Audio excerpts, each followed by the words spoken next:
Hello, good evening. This video has been requested by multiple people since Vlogmas, so here it is. Here is how I keep warm while I'm in my wheelchair.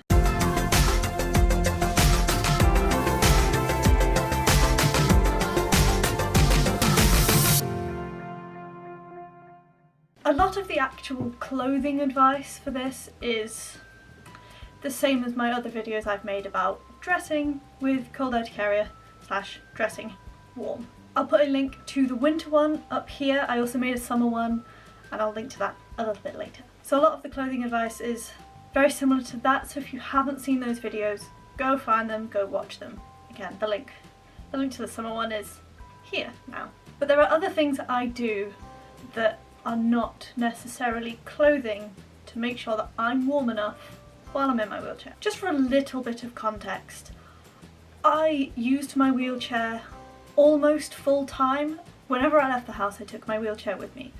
This is because at the time I was diagnosed with fibromyalgia, but it turns out I actually have ehlers-danlos syndrome.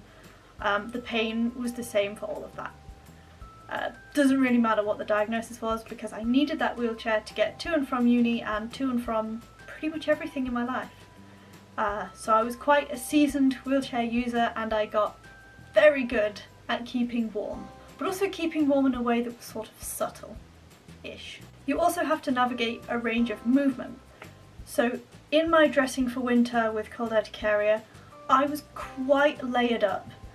I don't know if you could really tell from the video, but my movement was a bit restricted. It was fine in day-to-day walking life, but in a wheelchair that would not have been super helpful. I would have had to unbutton my coat or untie the coat, and I would have had to wear the scarf a little bit differently, possibly on top of the coat just to give me a little bit more. This is what you need for wheelchairs. So I would tend to wear things that were more open like this.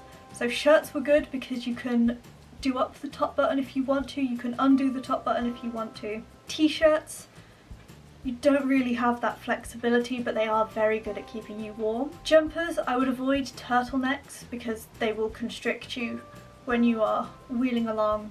And I used to get quite irritated under the chin just from friction from the turtleneck because of how I was moving my body. Anything with zips, anything that opens in the front, very, very helpful. Scarves you kind of want to be careful with because I like to wear mine just loose. I don't really tie mine shut. I just have them around the back of my neck and fold them in front of my throat.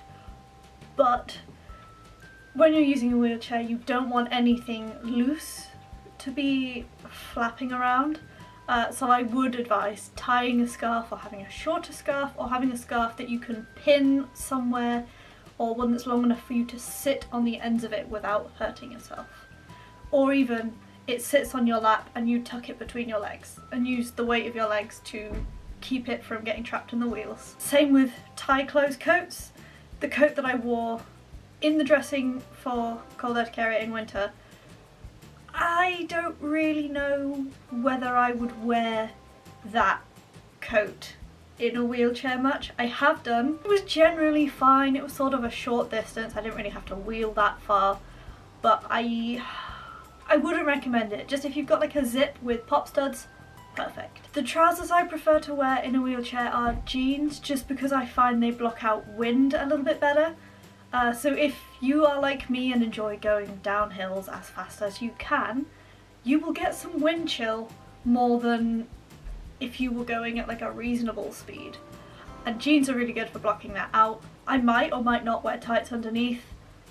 You are likely to overheat in a wheelchair as well because you are moving more, and the way that you are moving is way more likely than walking to get you a bit hot and sweaty. I dress a little bit more minimally and I wear layers that are easy to take off. So I know I said all of the clothing tips were sort of the same. Apparently they're not.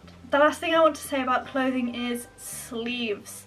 I generally have dedicated wheelchair jackets because they are going to get ruined by the wheels, because I have a manual chair. It doesn't have armrests because of how the chair fits me. I had to take them off. So my arms on the wheels, it's gonna get ruined. So specific jackets, just an FYI, that has nothing to do with being warm. Just find one that keeps you warm and dedicate that one to wheelchair use. Maybe buy one or two if you can afford it. But let's move on from clothing. So on the non-clothing front, blankets are your best friend. How to do this? Hold on. Okay, so ignore the crap. This is a part of my room that you aren't supposed to see. The reason I'm not in my wheelchair to demonstrate this is because it's downstairs and people are downstairs doing things. This works just as well. Wheels would be about here. What I actually am sitting on is a blanket. And I used to do this all the time while I was in my wheelchair because storing things and carrying things in wheelchairs can be a little bit difficult. Not everything fits in your bag. Sometimes you don't have pockets, but your legs are pockets. So sit on a blanket. It's extra soft, it's extra cushiony, and then when you get cold, you can just fight with the blanket first. I generally folded it in half to keep it like thin enough to not get caught in the wheels, and then you can just lay it over yourself and tuck it in. This can be any thickness blanket. This is just the one that I have. It's got snowflakes on it. Keeps you extra warm.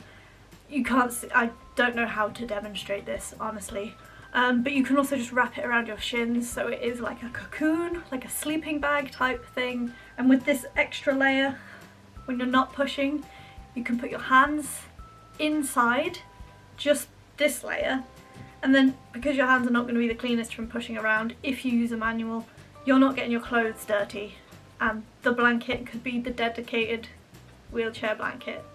I recommend dedicated wheelchair everything because it's not clean business. That's one of the things that I wish people had talked about more when I started using a wheelchair, is how dirty everything gets, because you're basically rubbing your hands along the floor. To stop the blanket from trailing on the floor in front of you, if you can't quite get the fold right, you can put your feet on it, you can wrap it. So this is your foot. You can bring the blanket over and just put it on the footrest. You can wear whatever footwear you want in a wheelchair. It is nobody's place to judge you, so whatever footwear feels warm and comfortable, wear that. I can't find my hot water bottle, so what I'm gonna do is pretend that this tiny little stuffed Ray is a hot water bottle. One of my biggest hacks is I use a hot water bottle while I'm in my wheelchair because you have a backrest, so you can tuck him in behind there and then you can just go about your day. You can sit on him, yeet, like that. There's his little tail so you know where he is. You can have it on top of your lap underneath the blankets. You could even have it on your tummy. You could have it on top of the blankets if it gets too warm.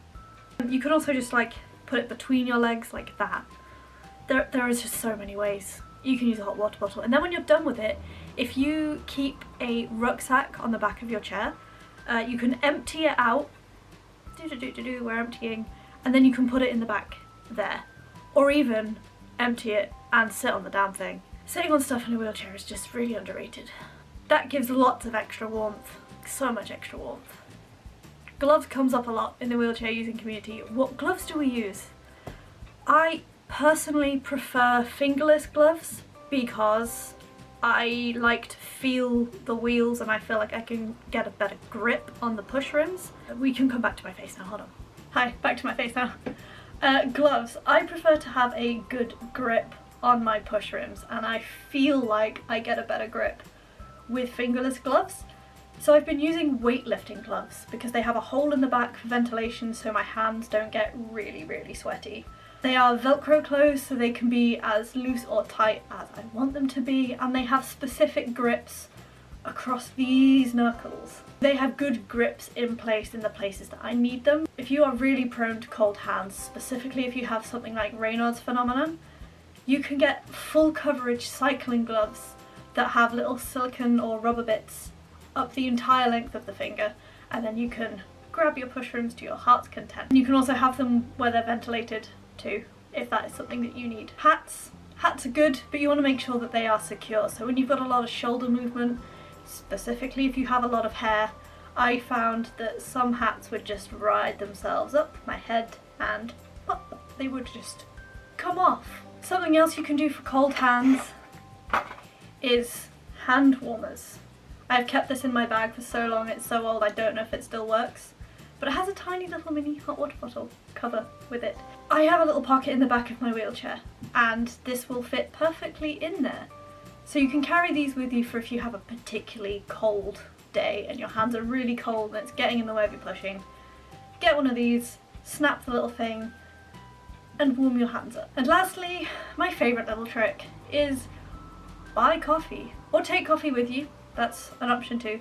Have a flask of coffee or a cup of coffee with a lid, safety first, not too hot obviously, and I used to just keep it between my legs, like between my knees-ish, thighs maybe, not quite my crotch because I want to keep that unburned. Just the heat from a nice hot cup of coffee can really just help take the chill off, especially if you have just started pushing the chair and you haven't warmed up yet. That coffee will really help. I think that's all the tips that I have, but if I've missed any, leave them in the comments below, and while you're there, don't forget to like this video, subscribe to my channel if you haven't already, and ring that notification bell so you get notified every single time I post a new video.